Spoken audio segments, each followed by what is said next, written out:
ens n'hem d'anar.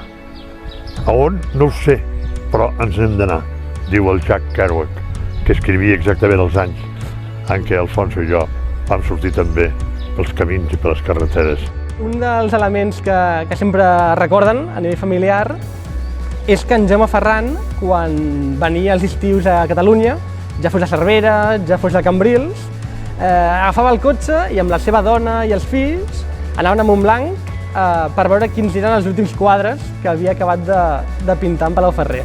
Es dedicaven a viatjar pel territori, a conèixer aquell espai o aquell altre, i per tant estem parlant d'una amistat que estiu rere estiu, a part de les cartes que s'anaven enviant per avió en aquella època, també s'anava refermant.